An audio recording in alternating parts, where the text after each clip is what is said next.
Science and technology यानी कि विज्ञान और तकनीक ने हमेशा ह्यूमन सिविलाइजेशन के विकास में बहुत ही बड़ी भूमिका निभाई है। भारत प्राचीन समय से ही साइंस एंड टेक्नोलॉजी के एरिया में बहुत ही ज़्यादा कंट्रीब्यूशन करता आ रहा है। आज जिसे हम ट्रेडिशनल नॉलेज सिस्टम कहते हैं वो तो साइंटिफिक लॉजिक पे ही बेस्ड है। प्राचीन भारत वैज्ञानिक और मैथमेटिक्स में बहुत ही ज़्यादा डेवलपमेंट करता आ रहा है।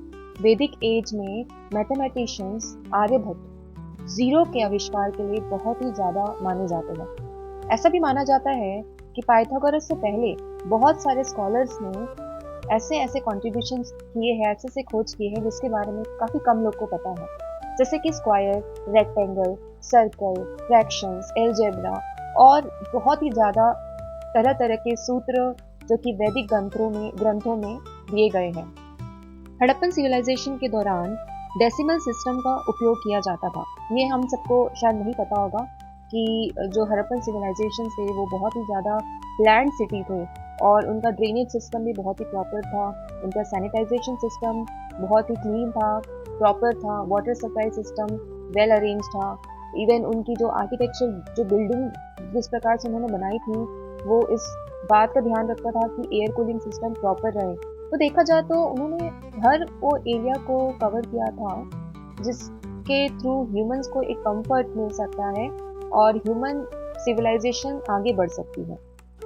वाटर मैनेजमेंट की बात करें तो हड़प्पन में बहुत सारे ऐसे ऐसे वाटर सोर्सेस को रिजर्व करने के लिए चीज़ें बनाई, जैसे कि उन्होंने कुएं बनाए, तालाब बनाए, लेक्स, डैम्स, कैनल्स, ये सारे डेवलपमेंट करना शुरू किए। अब ये सारे जब डेवलपमेंट होने लगे तो इरिगेशन सिस्टम इम्प्रूव होने लगा, वाटर सिस्टम इम्प्रूव होने लगा, स्टोरेज सिस्टम इम्प्रूव होने लगा। तो देखा जाए तो वाटर मैनेजमेंट सिस्टम के कॉन्ट्रीब्यूशन में हड़प्पन सिविलाइजेशन का बहुत बड़ा रोल है। अब बात करते हैं मेटलर्जी की। मेटलर्जी का मतलब होता है कि मेटल को एक्सट्रैक्ट करना उसके इम्प्योर ओर फॉर्म से। जब ये सारी टेक्निक जब एंशिएंट भारत यूज़ करने लगी तो उन्होंने एक ऐसी चीज़ का निर्माण कर दिया जो कि आज भी देखने को मिलता है। उसे कहते हैं रस्ट फ्री आयरन।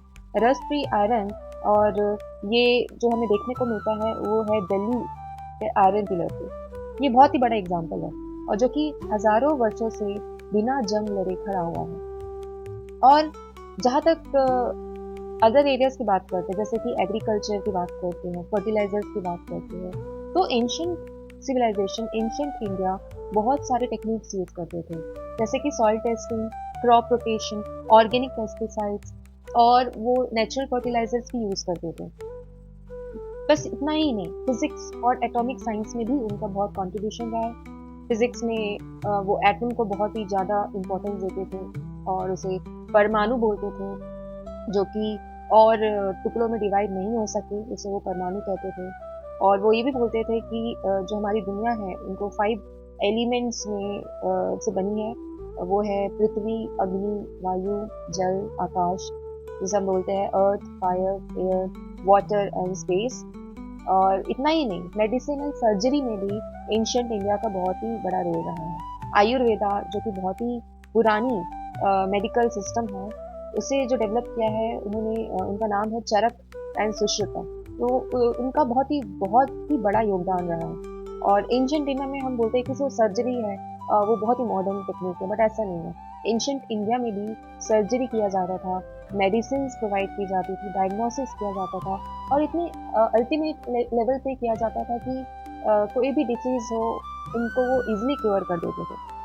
इतना ही नहीं, जो शिपिंग था, शिप बिल्डिंग था, ट्रेड सिस्टम को मेंटेन करने के लिए, उसमें भी एंशिएंट इंडिया का बहुत ही बड़ा रोल है।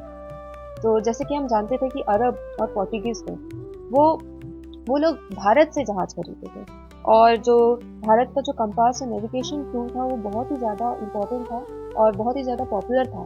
और बाकी के देश भी वो सारे टेक्निक्स को यूज़ करते थे, नेविगेशन टूल्स को यूज़ करते थे। तो यहाँ पे मैं कंक्लूड करती हूँ कि भारत जो था, एंशिएंट भारत, जो पौराणिक भारत था, वो बहुत ही ज़्यादा डेवलप था विज्ञान में, गणित में, मेटलर्जी में, देन मेडिकल में, शिप बिल्डिंग में, बहुत सारे एरियाज में वो बहुत ज़्यादा डेवलप था। और ये बात हो गई है कि हम वो सारी चीज़ों को भूल चुके हैं। हमको लगता है कि ये सारी चीज़ें वेस्टर्न वर्ल्ड की कंट्रीब्यूशन है, ये सारी चीज़ें वेस्टर्न है, बट ऐसा कुछ भी नहीं है। इंडियन सिस्टम भी बहुत ज़्यादा स्ट्रॉन्ग था और बहुत ज़्यादा एडवांस था।